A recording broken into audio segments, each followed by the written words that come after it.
તો હાય દર્શક મિત્રો, આજે હતો ગુરુવાર તો હું અને મારો મિત્ર પહોંચી ગયા હતા અમદાવાદમાં નિકોલની અંદર સરસ મજાનું રામજી મંદિર। તો રામજી મંદિર બહુ ખૂબ જ સરસ મજાનું મંદિર છે। અહીંયા ગાડી એક સરસ સ્પેસમાં બનાવેલું આ મંદિર છે અને અહીંયા ગાડી ખૂબ શાંતિનો અનુભવ થાય છે। તેની જમણી સાઈડે હનુમાનજીનું મંદિર છે। તમે જોઈ શકો છો હનુમાનજીને કેવા સરસ રીતે શણગારવામાં આવ્યા છે આંકડાના ફૂલ સાથે, અને તેમને એક ચાદર ઓઢાડવામાં આવી છે કારણ કે અત્યારે શિયાળો ચાલુ થઈ ગયો છે ને ઠંડી ખૂબ જ લાગે છે, તો તેમના ભક્તોએ તેમને ચાદર ઓઢાડી છે। અને આ બાજુ ડાબી સાઈડ આપણે જોઈએ તો ડાબી સાઈડ ગણપતિ દાદાનું મંદિર છે। તો ગણપતિ દાદાને સરસ મજાના તૈયાર કર્યા છે અને તેમને પણ ચાદર ઓઢાડવામાં આવી છે કારણ કે ખૂબ જ ઠંડી છે અત્યારે હાલમાં અમદાવાદમાં। તેમાં સરસ મજાના એક મોટો તમે જોઈ શકો તો દ્વાર છે। તો દ્વારમાં પણ સરસ મજાના ચિત્રો દોરેલા છે। તમે જોઈ શકો છો શું કળા કરેલી છે આમાં બી। તો આ મંદિરનો મુખ્ય દ્વાર છે। સામે છે આપણું શ્રી રામજી અને લક્ષ્મણજી અને જાનકી માતા। તો ત્રણેયની સામે મૂર્તિ છે, ત્રણેય સામે સરસ મજાના કહેવાય કે ચાદરમાં તેમને પણ ઓઢાડી રાખવામાં આવે છે કારણ કે ખૂબ ઠંડી છે। આ બાજુ છે ઉમિયા માતાજી અને ખોડિયાર માતાજી, તો તેમને પણ ચાદર ઓઢાડવામાં આવી છે કારણ કે ખૂબ ઠંડી અમદાવાદમાં ખૂબ છે। અને ડાબી સાઈડે જોઈએ તો ડાબી સાઈડ રાધા કૃષ્ણજી છે। તો તમે જોઈ શકો છો વાંસળી લઈને કૃષ્ણ ભગવાન ઊભા છે ને તેમની બાજુમાં રાધાજી છે, તો તેમને પણ ચાદર ઓઢાડવામાં આવી છે। મંદિરની ડાબી સાઈડે એક ખાંચો પડે છે, ત્યાં આગળ તમે ફરીને એક ચક્કર લગાવી શકો છો।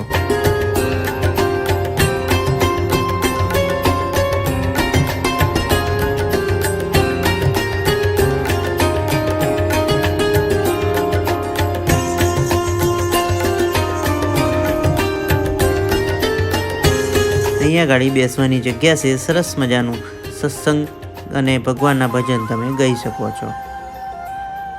મંદિરનો સરસ મજાનો ગર્ભગૃહ પણ ખૂબ સરસ છે, તેને જોઈને આપણને એવું જ લાગે તેને જોતા જ રહીએ।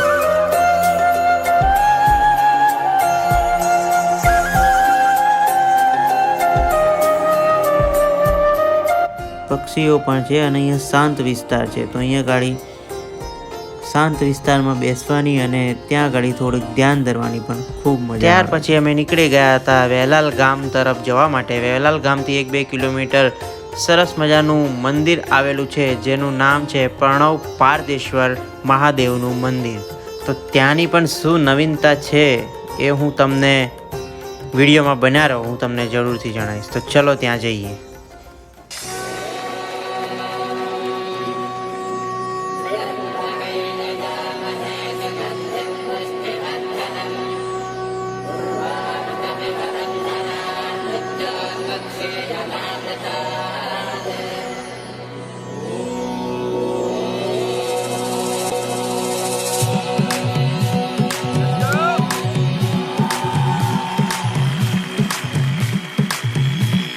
नीचे का क्या बोले न बबूत घोड़ा के पाछे नाचे सबूत मस्ती में जावे कैलाश कूट थोड़ा बाजे डम डम डम डम रू पकड़ बम बम बम बम बम बम बम बम बम बम लहरी पकड़ बम बम बम बम बम बम बम बम बम लहरी थोड़ा मार दे भीतर का मेरा अंध का सुर क्षमा प्राप्ति बढ़क मैं भी कल का सूं कर का मन कटारी दियूं अरे काट ले मन का मेरे मन का न्यूं सब जानूं तने सब बेरा है अंध ताक तू तो सब नहीं दे रहा है बोला मेरे बोला मेरे बोला मेरे बोला मेरे तू ही अंधेरा तू ही सवेरा है देवों का भी दानव का भी तू पूजा है मानवता की तू रावण का अरे रमा रमा तेरी गैल अमर कांवड़ झाकी पकड़ बम बम बम बम बम बम बम बम लहरी पकड़ बम बम बम बम बम बम बम बम लहरी तीर शमाया छल कपट आदि कसम राख कर सब तन जला दी चरण शरण में भगत उस बोला मेरे मन में वास कर बना दे भला भी कथा भी अहंकार न।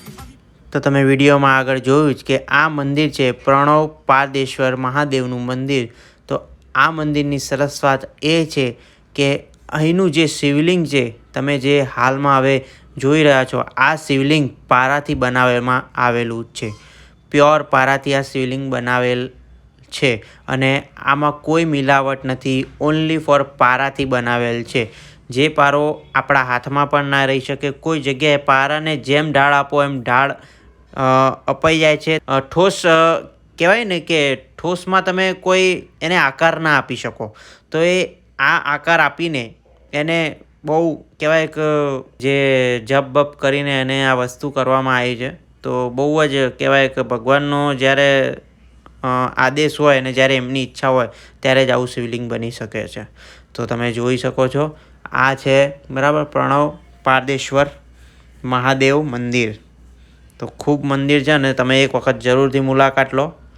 અને અહીંયાના જે પણ જીવો છે નાના નાના મોટા મોટા તે બધા જ કહેવાય કે આપણી જોડે હળીમળી જાય છે અને દિલ ખોલીને આપણી સાથે રહે છે. આપણને જે આપણે એમની સામે આપણે કહીએ કે ભાઈ આપણે જે બી વાત કરીએ તેમને બધી સમજણ પડે છે અને જીવ જે બી છે એમને બી આપણી ભાષા ખબર પડે છે. આપણાથી પણ એ વધારે બુદ્ધિશાળી હોય છે. તમે જોઈ શકો છો કે તે અહીંયા આગળ અત્યારે હાલમાં જમી રહ્યા છે, નાસ્તો કરી રહ્યા છે સરસ મજાના. અમારી 4 કોર બધે કિસકોલી આવી ગયા છે. કિસકોલીબેનને કહેવાય કે ડર નથી અને એ પણ સમજે છે. જો તમે જોઈ શકો છો કે કેવી રીતે એકબીજા સરસ મજાના મારી ઉપર વિશ્વાસ કરીને એ ગાંઠિયા ખાઈ રહ્યા છે.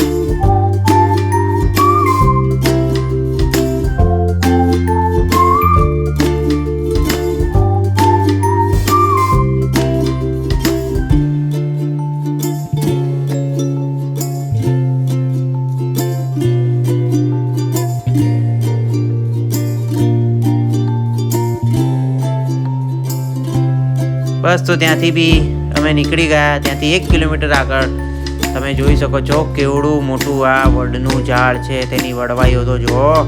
ઓ બાપરે બાપ. એમાંથી અમે માથું બચાઈને અમે નીકળ્યા અને ત્યાં આગળ પાછું એક મંદિર છે. તેનું હડકોઈ માનું મંદિર છે. તો હડકોઈ માનું મંદિર છે તો અમે ત્યાં આગળ મુલાકાતે આવ્યા હતા. તો અહીંયા આગળ એ મંદિર છે. તો એ મંદિરના પણ જરૂરથી અમે મુલાકાત લીધી અને તમે બી જરૂરથી મુલાકાત લેજો જો તમે વહેલા આવો તો.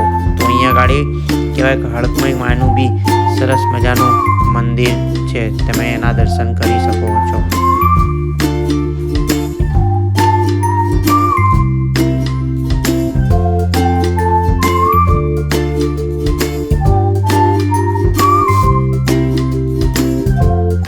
ત્યાં પણ મંદિરમાં જોડે જ આપણા મહાદેવ આપણને પાછા મળી જાય છે. તો તમે જોઈ શકો છો કે ત્યાં પણ મહાદેવનું સરસ મજાનું શિવલિંગ છે અને ડાબી સાઈડ હનુમાન દાદા ને જમણી સાઈડ ગણપતિ બાપા. તો ત્યાં પણ સરસ મજાનું શિવલિંગ તમે જોઈ શકો છો કેવું ફૂલથી શંકર ભગવાનને સરસ મજાના તૈયાર કરેલા છે, તેમને શણગારેલા છે. તમે જોઈ શકો છો. આગળના આ જેટલા બી મંદિર મેં તમને બતાવ્યા દર્શક મિત્રો, ત્યાં વિડીયોની સખત મનાઈ છે તો પણ મેં તમારી માટે વિડીયો શૂટ કર્યો છે. ઓકે, તો જરૂરથી તેને તમે કહેવાય કે શેર કરજો જેથી બીજા લોકો બી મંદિરમાં જે બી છે દર્શન કરી શકે. બરાબર, દર્શનનો લાભ લઈ શકે. અહીંયા બિલાડીને તમે જોઈ શકો છો. બધા જાનવરો બધા આપણને કહેવાય કે હેતથી પ્રેમ કરે છે અને આપણી જોડે આપણી સમક્ષ આવીને ઊભા રહે છે. તેમને જે બી તમે જમવાનું આપો છો શાંતિથી જમે છે અને ખાય છે બી ખરા. તો પ્રાણી પ્રેમી પણ હોવું જરૂરી છે દર્શક મિત્રો. અને એમને આપણે સમજીએ એ બહુ મહત્ત્વનું છે. એ પણ આપણને સમજે છે ને આપણે પણ એમને સમજવા જરૂરી છે. તો આપણે કોઈને જલ્દીથી કહેવાય કે હર્ટ ન કરવું જોઈએ અને એમને સમજવા જોઈએ. પછી અમે ત્યાં નર્મદા નદી છે તો ત્યાં નદીમાં અમે લોટની ગોળગોળીઓ બનાવીને ત્યાં નાખી હતી. તો ત્યાં પણ અમને ખૂબ મજા આવી અને નદીનો પણ સરસ મજાનો નજારો હતો. તે નજારો જોવાનું પણ મજા આવી. બસ, તો આની સાથે મને પણ રજા આપો. મળીએ કોઈ નેક્સ્ટ વ્લોગમાં. ત્યાં સુધી જય માતાજી, જય શ્રી કૃષ્ણ.